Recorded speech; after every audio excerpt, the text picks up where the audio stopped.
कैसा रहेगा हज के वक्त मौसम। नमस्कार, स्वागत है आपका हमारे चैनल डेली सऊदी न्यूज पर। खबर शुरू करने से पहले जरूरी जानकारी आपको दे दें कि अगर आप सऊदी में फंस गए हैं, वहां पर नियोक्ता आपको छोड़ नहीं रहा है, आप अपने देश वापस लौटना चाहते हैं, तो ऐसे में आपको पता नहीं है कि आप क्या करें, तो बता दें कि आप घबराएं नहीं। नीचे दिए हुए कॉन्टैक्ट नंबर पे आप कॉन्टैक्ट कर सकते हैं।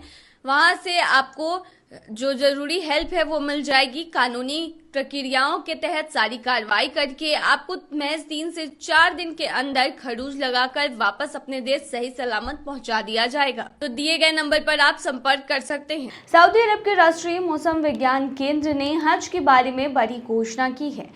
NMC ने बताया है कि मौजूदा साल यानी 2025 में होने वाला हज गर्मी के मौसम में होने वाला आखिरी हज होगा। ऐसा इसलिए होगा क्योंकि अगले साल 2026 से हज गर्मी से बसंत के मौसम की तरफ खिसक जाएगा। 2026 से 2033 तक हज बसंत में और 2034 से 2041 तक सर्दियों के मौसम में आएगा। इसके बाद 2042 में हज फिर से गर्मियों में वापस आ जाएगा। ऐसे में 2025 के बाद अगले 16 वर्षों तक हज गर्मियों में नहीं होगा। ऐसा इस्लामी कैलेंडर की वजह से होगा जो चांद पर आधारित है। इस वजह से इस्लामी कैलेंडर में साल ग्रेगोरियन कैलेंडर की तुलना में 10 दिन छोटा होता है। सऊदी अरब के मौसम विभाग के अनुसार 2025 का हज गर्मी में होने वाला आखिरी हज होगा। इसके बाद हज का समय धीरे धीरे बदलकर ठंड के महीने में आ जाएगा। इस बदलाव से सऊदी सरकार और हाजी दोनों को राहत मिलेगी। सऊदी अरब के राष्ट्रीय मौसम विज्ञान केंद्र ने कहा है कि इस्लामी कैलेंडर के अनुसार हज हर साल पूर्व के मुकाबले 10 दिन पहले होता है, इसीलिए 2026 से हज का समय बदल जाएगा। हाल के सालों में हज के दौरान बहुत ज़्यादा गर्मी का सामना करना पड़ता है तीर्थयात्रियों को। बीते साल 2024 में मक्का में तापमान 46 से 51 डिग्री सेल्सियस तक पहुंच गया था। इसने सीधे तौर पर हाजियों को प्रभावित किया। हज के दौरान लगातार लोगों को हीट स्ट्रोक हुआ था और 1000 से ज़्यादा मौतें इस दौरान हुई। गर्मी से होने वाली परेशानियों को देखते हुए सऊदी सरकार ने तीर्थयात्रियों की सुरक्षा के लिए कई कदम उठाए, लेकिन ये भी नाकाफी साबित हुए। सऊदी अरब ने हाजियों के लिए 33 नए मौसम निगरानी स्टेशन लगाए हैं। मोबाइल रडार का इस्तेमाल भी बढ़ाया है ताकि हज के रास्तों पर मौसम की जानकारी मिल सके और एहतियाती कदम उठाए जा सके। सऊदी अधिकारियों का कहना है कि 2025 में 18 लाख से ज़्यादा हाजियों के आने की उम्मीद है, इसीलिए वे गर्मी में होने वाले आखिरी हज की तैयारी कर रहे हैं। इसके बाद के वर्षों में हज के समय मौसम में बदलाव आ जाएगा, यानी 2025 में आपको गर्मी देखने को मिलेगी, लेकिन 2026 से राहत देखने को मिलेगी आपको हज के दौरान।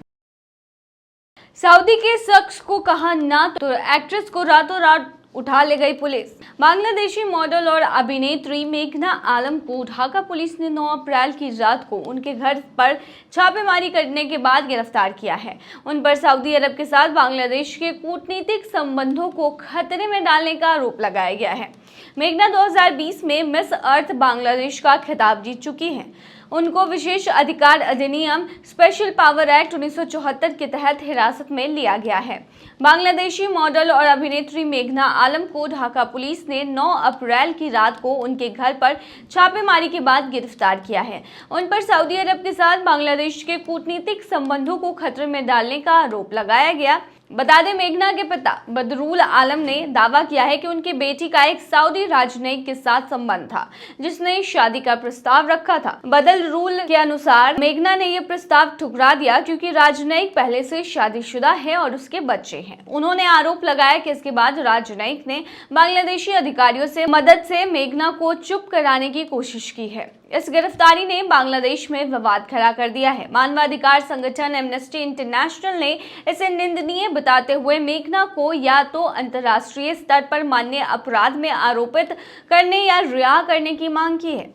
बांग्लादेश के अंतरिम सरकार के कानूनी सलाहकार आसिफ नजरुल ने भी स्वीकार किया है कि विशेष अधिकार अधिनियम के तहत मेघना की गिरफ्तारी उचित नहीं थी। उच्च न्यायालय ने सरकार से 2 सप्ताह में जवाब मांगा है कि मेघना की गिरफ्तारी को अवैध क्यों न घोषित किया जाए। मेघना को ढाका की काशिमपुर जेल में 30 दिनों की हिरासत में भेजा गया है। इस मामले ने बांग्लादेश में कानून के दुरुपयोग और अभिव्यक्ति की स्वतंत्रता पर भी सवाल उठाए हैं। सऊदी अरब बांग्लादेश का एक महत्वपूर्ण सहयोगी है जो वित्तीय और मानवीय सहायता प्रदान करता है। 2022 की सऊदी जनगणना के अनुसार यहाँ पर 21.6 लाख बांग्लादेशी कामगार हैं, जो वहाँ की सबसे बड़ी विदेशी राष्ट्रीयता है। ऐसे में इस घटना ने दोनों देशों के बीच तनाव की आशंका पैदा कर दी है। तो आगे क्या होता है, अपडेट के लिए बने रहिए हमारे चैनल पर।